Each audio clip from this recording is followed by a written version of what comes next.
even though it was hard, even though being away from them was sad, it really was a cool thing to have them experience because it brought them together as siblings and I think made them stronger. Like how all hard things do.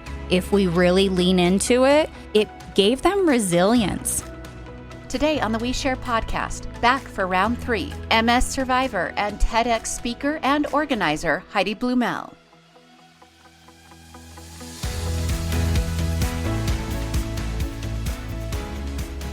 Welcome to the We Share podcast. I'm Julie. I'm Alex. We share ourselves and we provide a platform for others to share. We believe everyone has a purpose and a story to tell. And we're back on the We Share podcast. I'm Julie. And I'm Alex. And it's part 3 for our guest today. Yeah. Shady's back. Shady's back again. Back again. We're so excited. We've been waiting. I feel like I need a drum roll. Heidi Bluemel is back in studio with us today, and this is her 3rd time back. And we just decided before we went on air that this is going to be an annual thing, and we're down. Just recap really quick. She's a mother, a business owner, TEDx speaker, like TEDx organizer, TEDx speaker. Yes, Modena, Italy, if I said that right. She just returned back from a trip there. Her episode and everything will be live in July, so we'll share that again. But we get to sit down with her.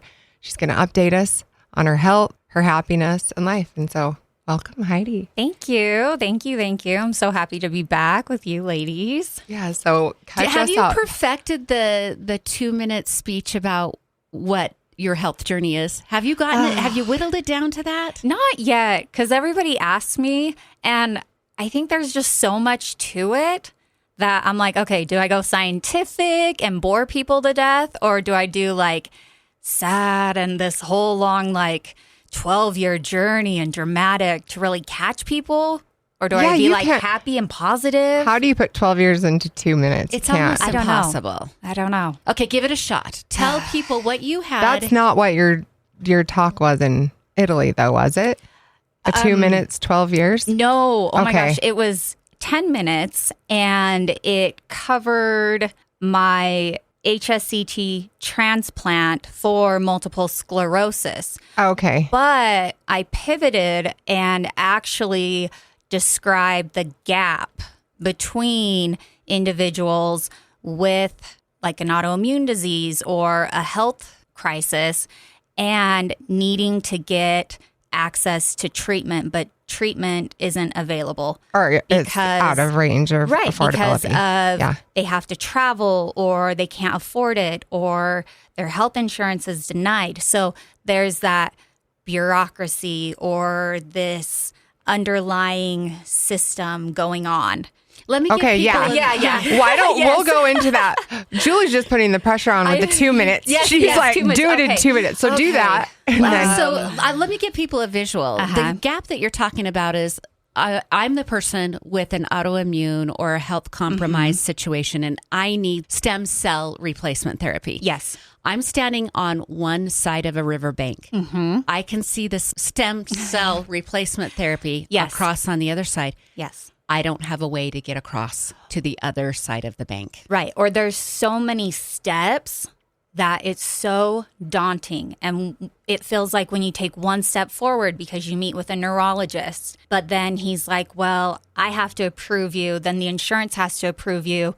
Oh, yeah. But then you have to be in a flare up. So it's like 3 steps back. Or you've had MS for too long. Or you have to fail 3 basic drugs before you can even get approved. But it's like you're wasting time. And and it's your life. Time. Yeah. So the access gap is huge. And they're just playing with people who you can't do this. If I need that drug and that drug is right for me, get me in. Just give it to me, Right. and let's do it. Right. Okay. So briefly tell them why you got the stem cell therapy treatment. Okay. So back in 2015, I was diagnosed with multiple sclerosis. I was 27 years old, mother of two, and I was having symptoms that could not be explained.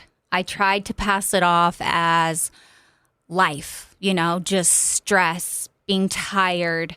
At the time, I had just opened a business. It was like 3 or 4 years old. So under the pressure of that. But these symptoms were not going away to the point where I could just sleep and not get enough sleep. Like it was fatigue that was overwhelming and nerve pain that made you want to crawl out of your skin, and headaches and tremors in the hands, just things that aren't normal at 27. Right. You're like, I know what my body was like. What's happening? Or it shouldn't be normal at all. Mm-hmm. And so the diagnosis came, and it was multiple sclerosis. And I just, for at least a year and a half, any other diagnosis, your life just falls apart and you have to restructure and rebuild. So we do that, and I spend the next 10 years going through treatments. I would do a treatment and it would stop working, and I would have a relapse, and I would get put on another treatment, and the same thing over and over. It was like a 1.5-year cycle every 1.5 years. And then finally, I had a relapse, a really big one, January of 2024. And it affected me from the waist down. I started getting drop foot to where you would take a step and then one of your feet would kind of drag because your sensory or your brain can't communicate to pick up your foot. And then I would start going numb from the waist down. And cognitively, my life started to fall apart. I couldn't remember appointments, and I couldn't remember people's names. And I would be speaking and just black out. I just can't. So things started to go really, really bad. And my neurologist was like, we're running out of options. You've pretty much done all the drugs I can give you. We really don't have anything. And my husband was like, no, we're not. I'm not taking that. We're not doing this. Your husband's looking at the gap and going, absolutely, we're going to make this work. Yeah, he's like, we've been following stem cell. We know it's out there. And we've been asking you about it. And my neurologist, my care team was always very supportive. But if you aren't doing the research and being an advocate for yourself, it's hard for other people to be advocates for you too. So we were like, you know what? We know this is a huge risk, but what are my options? I don't want to be in a wheelchair at 40, and I don't want to turn my MS was diagnosed as relapsing remitting, where it would relapse and then I would get on treatment and then I would have a period of calm. It was turning into secondary or primary progressive, where those relapses were getting shorter and shorter to where it would just start constantly progressing. It's like everyday life now. Yeah. Mm-hmm. There's no calm. It's just going to go downhill. Mm-hmm. And it was all or nothing. What are we going to do? So pretty much my neurologist said, Kate, I haven't had anybody do this. So I will follow you and I will help you. So if you want to do it, we'll do it, because I think you're a good candidate for it. So March of 2024, I found a doctor, Dr. Richard Burt. He's from Chicago, but he practices at Scripps in La Jolla, California. He took my case on. I met with him in March, and by October, I was having a transplant. But it was between March and October, it was preparing to step away from your life for 6 months to a year, like putting everything on hold. But it was the scariest and best decision we made. Yeah, clearly. Yeah. Look at you. I mean, year and a half later, Yeah. right? Yeah, here we are. Yeah. Do you ever have pain? You know what? No. And I'm off of 5 medications that I thought I would never be off of. Wow. Yeah. Are you on any? I am on 2. Okay. I'm on they scaled back my migraine medication. So I'm on 2 for migraines because I still have the damage, like the Some lesions. of those gray spots. Yeah, the lesions you talked about before. Because you're not considered completely cured unless those lesions are healed. And right now, remyelinization drugs are in the process. And what remyelinization would do is go back in and fix the nerves. So like re-insulate those nerves so they can start processing the communication between the brain and the body. Right. So without that, I still have the dead spots. And sometimes I get tripped up on things. Just like a brain fog type thing? A little bit. Or I might get tired but it is like nothing. Like nothing. Compared to like night and day. I remember last time you said that you used to, mono may have been what triggered it. And then now you don't even show markers of mono. Nope, I don't. My blood work is clean. It's crazy. And it's so weird. Like I wake up and I'm like, is this what normal people feel like? Like, my is this feet don't hurt. Right. My joints don't hurt. Right. Yeah. I So don't even best have decision tremors, ever. like my hands, and I'm like, I can balance now. I can step on a ladder and not like worry about falling off or having my legs shake or I mean it's weird. It's weird. Yeah. Because I've lived one way for so long and that you just were used to it. Yeah. Yeah. So you did put your life on hold. Yes. Yep. What now a year out? What are the results? What are you seeing? Are your kids doing well? Like, how did the business fare? Like, what's life like? It's surreal.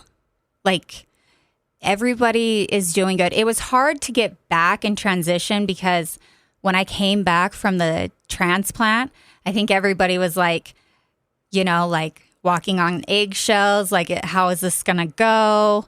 But then slowly, like every month as we saw and as I documented, like things got better and my body was healing and I could put in a full day and feel fine. And I could start going to the gym and I was going out to my kids' activities after a full day and I was fine and I was sleeping through the night and yeah, it's been. How did your kids amazing. react to that? Were they just like, oh? You know what? I think they are getting used to the fact that mom doesn't have to go get infusions every 4 weeks.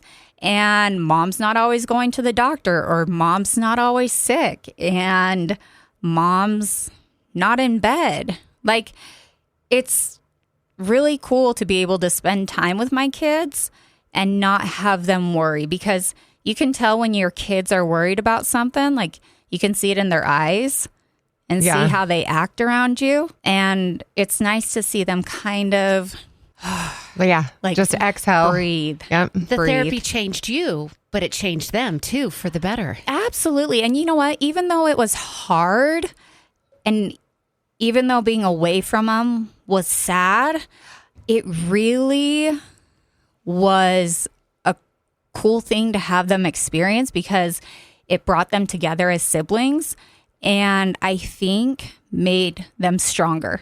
Like how all hard things do. If we really lean into it, it gave them resilience. And I think they actually appreciated family. They appreciated strength and probably life, like just the sanctity that you, Yeah. And I think it also gave them empathy for other people, you know, when they have friends who are like, you know what, my family member's in the hospital or we're going through a really hard time. You know, my daughter comes home and she talks to me a lot about her friends, families who are going through a hard time. And she's like, you know what, Mom, that's scary. And I understand. Or can we help them? You know? Has she, it's Bree, right? Yeah. Yeah. Because I liken this to Allie. I think Allie witnessed hard things, and she tends to be the friend that people come to because she understands. Yes. Does Bree feel that way? Yeah. Like people come to her and confide in her or ask for her help because she's just like a step ahead or a level up. Yeah, because they're easy to talk to and relate to, and they're not afraid to be vulnerable. And I think it was a beautiful thing to even though it was hard, it was beautiful to give my kids that growth experience. Yeah, it's a gift. Even though as a mom, you don't want them to go through anything hard, but you're like, man, I know this is gonna be okay for you. It's gonna do well. Oh. But family's good right now. The business is healthy and strong, and most of that, I mean, you have to have a good team. My manager is a rock star, and she just was like, go do what you need. I got this. And I'm like, okay. Yeah, no, she's awesome. I love her. Well, I know I go there. I go there for too. spray tans. I need one. Yeah, I think your staff's awesome. Yeah, I visit and they're great. So I'm grateful you had that, and I can see why you had the confidence in them. Yeah, it was awesome. I mean, so shout out to Mai at Suntan City. Yeah, Suntan City. She holds the fort for me, and definitely she's more of a friend and, lifesaver, backbone, and everything I needed at the time. Okay, so fast forward. Yes. Italy. You got to Italy. How did that happen again? And Brandon got to go. Brandon was like, I'm coming. Yep. Brandon is hubby. Yes. Brandon is my husband. And so Italy came about because, I guess, quick backstory is 2018, I was a TEDx organizer for TEDx Idaho Falls. And I was introduced to Fabrizio from TEDx Modena in New York. And I was working with him on the organizer level. Fast forward to my transplant, we've still stayed in contact with that group and have relationships there. And just after my transplant and recovery, he reached out and we were talking and we're like, would you, can we speak on this? Can we share the transplant story? And at first I was like, whew, a speaker. Well, how do you share something like that? Because one, it's very personal, but how do you take a personal story and translate it into a TED Talk? But a TED Talk that will have impact and bring meaning, and that isn't just about me, because I don't want it to be about me. Well, challenge accepted, though. Yes. So it took a while, and I'm forever grateful for Fabrizio and just opening up the doors, because it really was a cool experience to go as a speaker and be like, okay, more people need the opportunity to hear about a stem cell transplant, because it's being used for other things other than multiple sclerosis. I mean, scleroderma is another autoimmune disease that can be treated by HSCT. And there are other patents out there that are in the works for HSCT as well. And it was like, okay, if individuals are suffering, but they can't get access, that's one thing. But how do you even know what to search for if you don't even know it exists? If you don't know about it. Right. Yeah. Like we talk about that in marketing all the time. Like to be loved, you need to be known. If you don't know, Yeah. that's why we do this podcast, in hopes that we can take messages from our guests and share.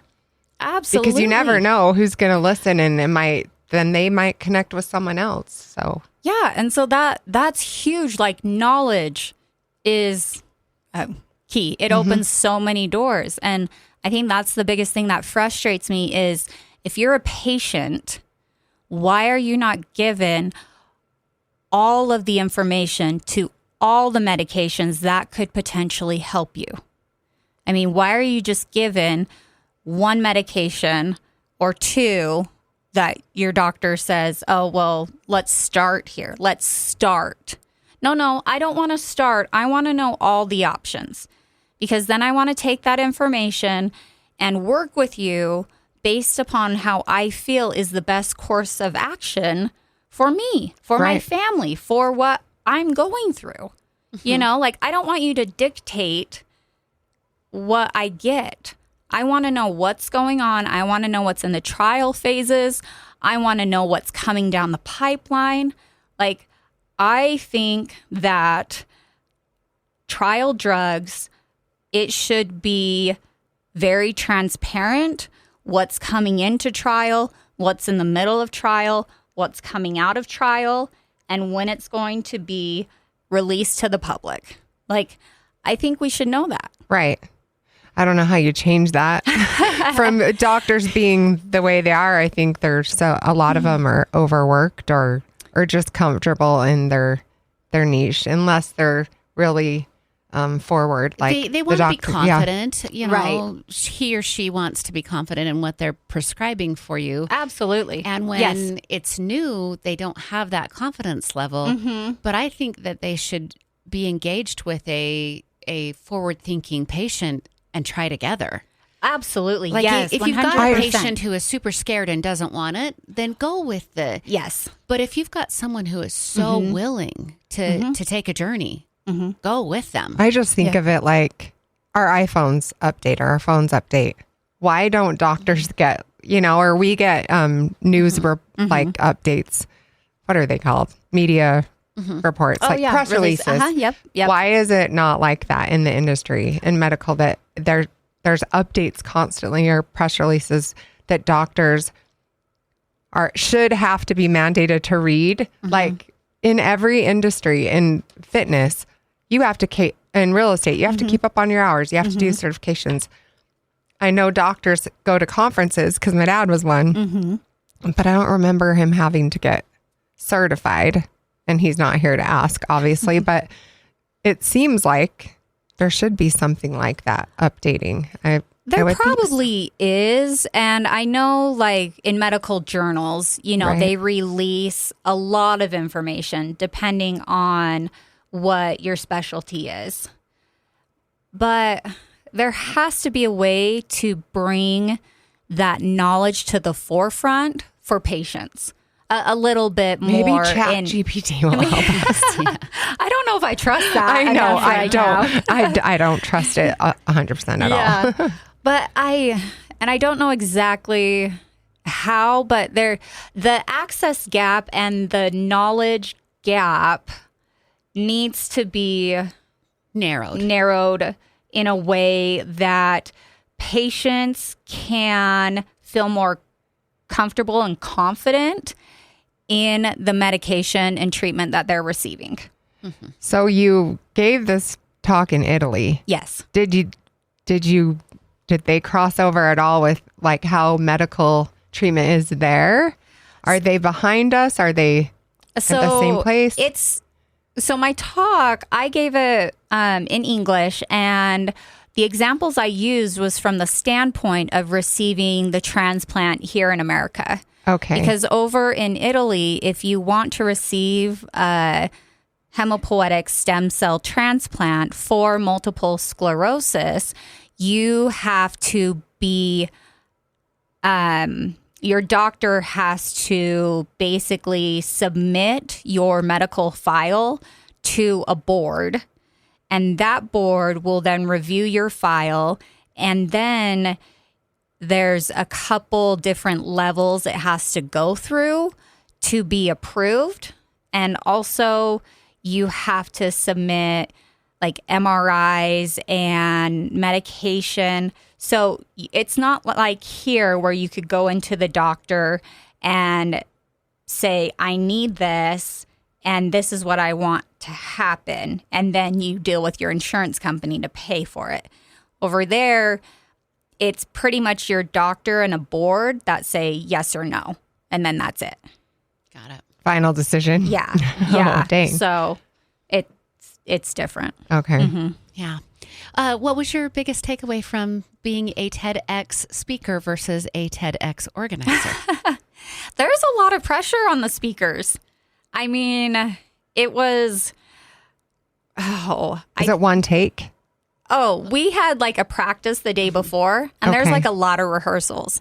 I mean, I was rehearsing that talk like over and over and over. And then as other speakers were giving it the day of, I'm sitting there like staring, and I'm like, okay, don't forget that line. Okay, don't. Okay.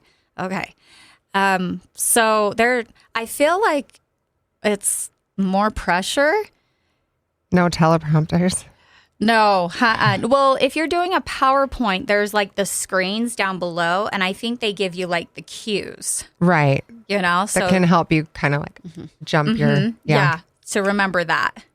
And so other than that, it's like, breathe, look off in the distance, and then go. God help, please. help me Yeah. say it all perfectly. So, but as an organizer, it's pretty much like putting the event together, making sure people are where they're at, making sure everybody is comfortable and they hit their cues and the internet's working and the mics are working, and it's different. Yeah. Are you going to go back to organizing now? Are you going to get back on board? I don't know. Yeah. Or It's more been a lot of or more change. speaking. I really don't know. I mean, after everything, I really don't know where this next chapter is going to lead. I mean, I also had a thought while you were talking. Uh-huh. Do you want to work on a MS education board or something like that to help narrow that gap we've been discussing? Or a nonprofit to help.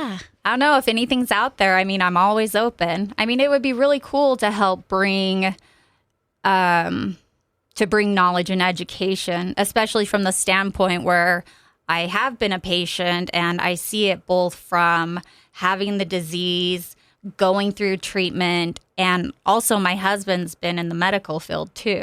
So kind of seeing from both different perspectives. Mm-hmm.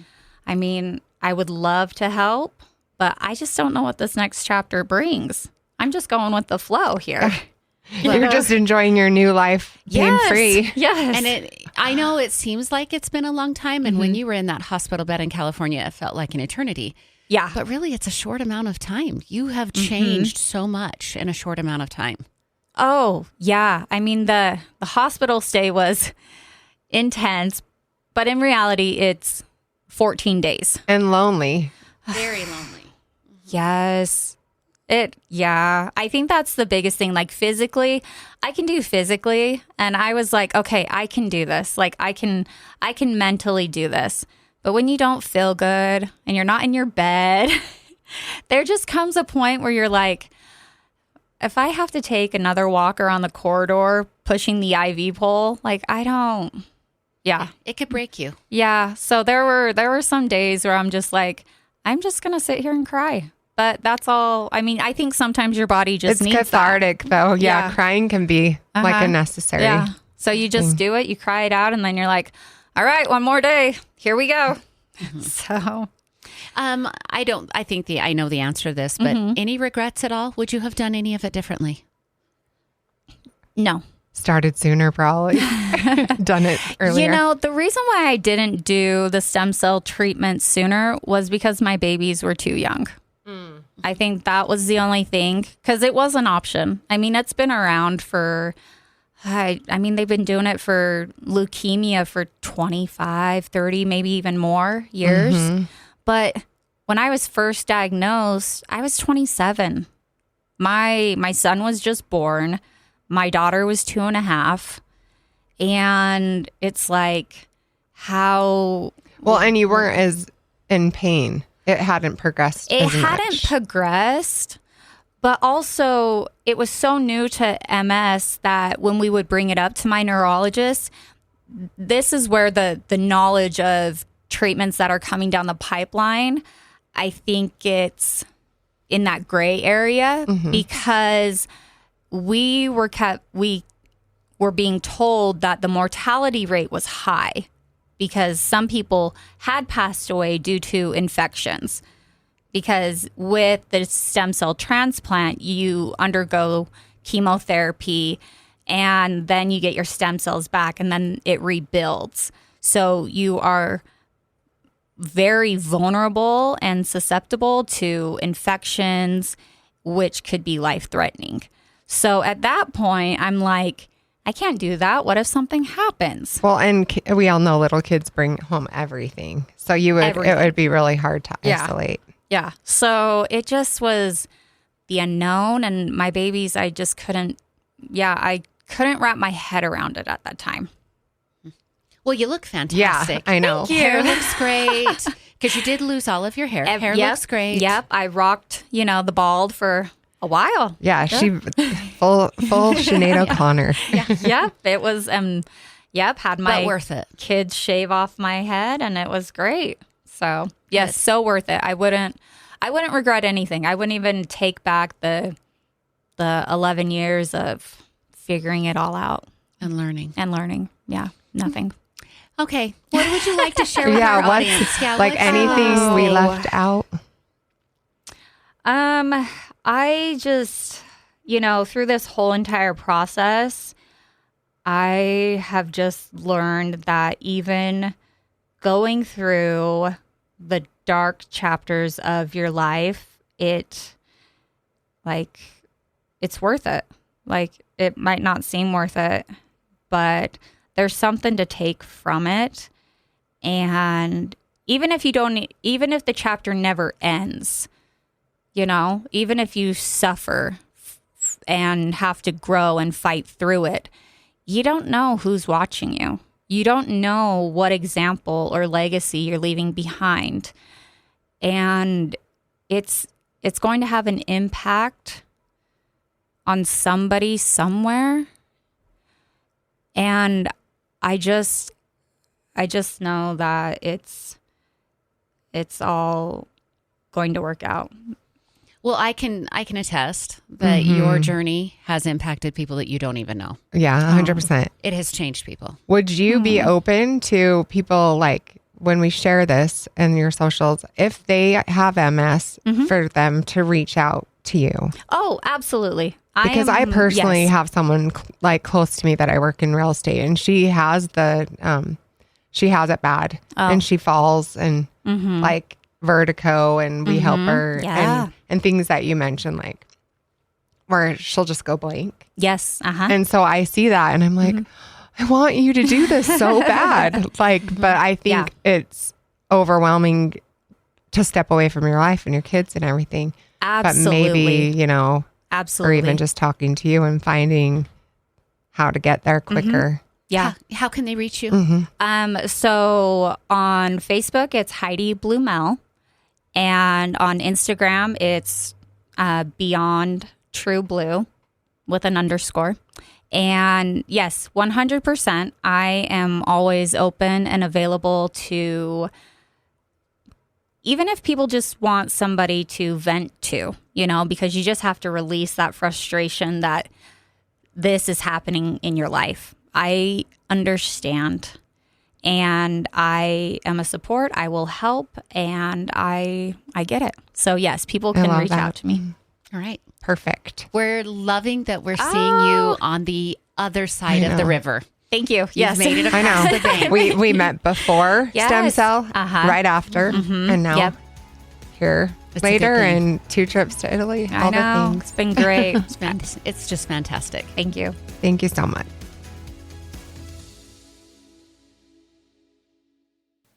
Thanks for joining us today on the We Share podcast. If you've loved what you've heard, please give us a 5-star rating, tell your friends, and share this show. You can also follow us for recipes, lifestyle and fashion tips, book reviews, and more on WeSharePodcast.com. Join our Share Squad and sign up for our newsletter there. We would love to connect with you. We share on TikTok, Pinterest, Facebook, and Instagram. Give us a follow. A big goodbye squeeze and sending you all our love from Alex and Julie. Join us next week on the We Share podcast.